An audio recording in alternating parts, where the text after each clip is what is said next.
కాంగ్రెస్ ప్రభుత్వ నిర్లక్ష్యంతో పంప్ హౌస్లు నీట మునుగుతున్నాయి.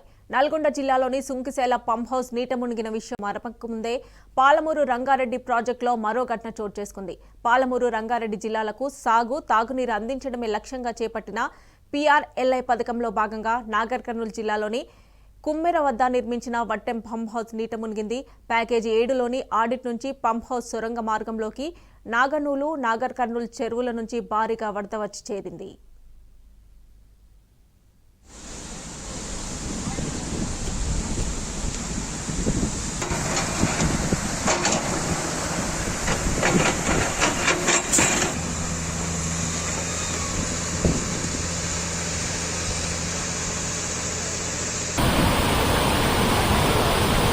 Package 7 added 6.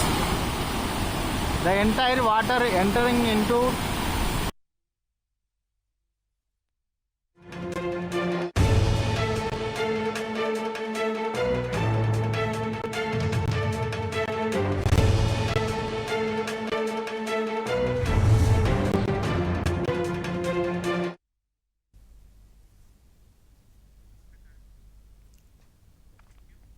ఇదే అంశానికి సంబంధించి మరిన్ని డీటెయిల్స్ మా ప్రతినిధి శేఖరాచారి అందజేస్తారు.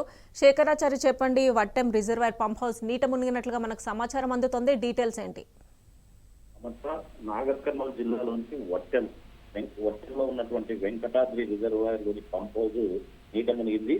పాలమూరు రంగారెడ్డి ప్రాజెక్టులో భాగమైన వట్టెం వెంకటాద్రి రిజర్వాయర్ లో ఉన్నటువంటి పంప్ హౌస్ రాత్రి నీట మునిగింది.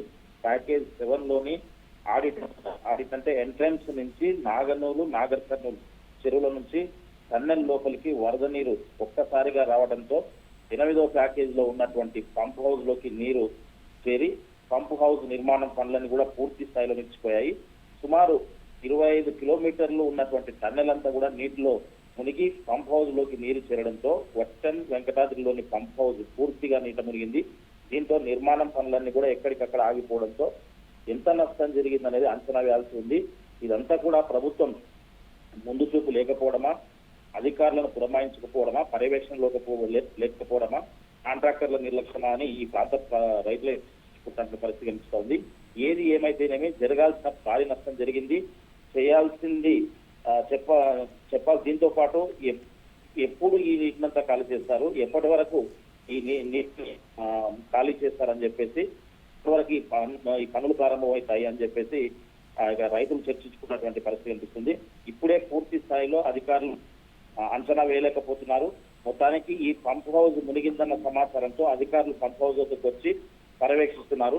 వాతావరణ శాఖ ముందస్తుగానే భారీ వర్షాలు ఉన్నాయన్న హెచ్చరికలు చేసినప్పటికీ రిజర్వాయర్ల దగ్గర పంప్ హౌస్ దగ్గర తగు జాగ్రత్తలు తీసుకోకపోవడం ప్రభుత్వ నిర్లక్ష్యానికి కారణమని ప్రజలు అనుకుంటున్నారు.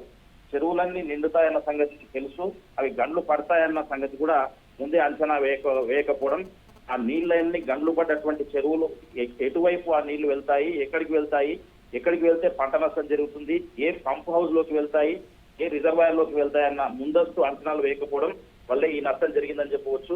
ఏది ఏమైనప్పటికీ త్వరితగతిన ఈ టన్నెల్లో ఉన్నటువంటి నీటిని ఖాళీ చేసి పంప్ హౌస్ లో నిర్మాణాలను పునరుద్ధరించాలని ఈ ప్రాంత రైతులు డిమాండ్ చేస్తున్న పరిస్థితి కనిపిస్తా ఉంది. మొత్తంగా ఇది ప్రభుత్వ నిర్లక్ష్యమా లేకపోతే ఏదని చెప్పేసి ఇక్కడ ప్రజలు చర్చించుకుంటున్న పరిస్థితి కనిపిస్తా ఉంది.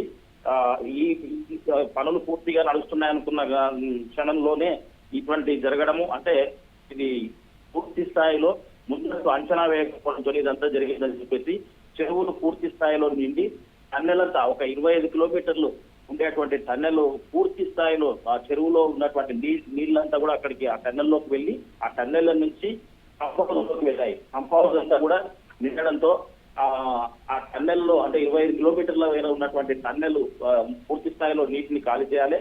తర్వాత పంప్ హౌస్ అంతా కూడా ఆరబెట్టాలి, అంటే నీటిని ఖాళీ చేసి ఆరబెట్టాలి. ఆరబెట్టిన తర్వాత మిగతా పనులు నడిచే అవకాశం ఉంది. కాబట్టి ఇది పూర్తి స్థాయిలో ప్రభుత్వ నిర్లక్ష్యం అనే చెప్పాలి. ఏదేమైనప్పటికీ త్వరితగతిన ఇది పూర్తి చేయాలి, ఈ నీటిని చేయాలి, పనులన్నీ పునరుద్ధరించి ఇది సాగునీరుకు సంబంధించినటువంటి ప్రాజెక్టు. ఇక్కడ ఈ ప్రాంతం చాలా ఇక్కడ ఉండేటువంటి గ్రామాలు ఈ ప్రాజెక్టు పైన ఆధారపడి ఉన్నాయి. కాబట్టి వేగంగా ఈ పనులను పూర్తి చేసి నిర్మాణ పనులు పూర్తిగా కంప్లీట్ చేయాలని చెప్పేసి ఇక్కడ రైతులు డిమాండ్ చేస్తున్నటువంటి పరిస్థితి కనిపిస్తా ఉంది. మాట right Shekharachari, thanks for updates.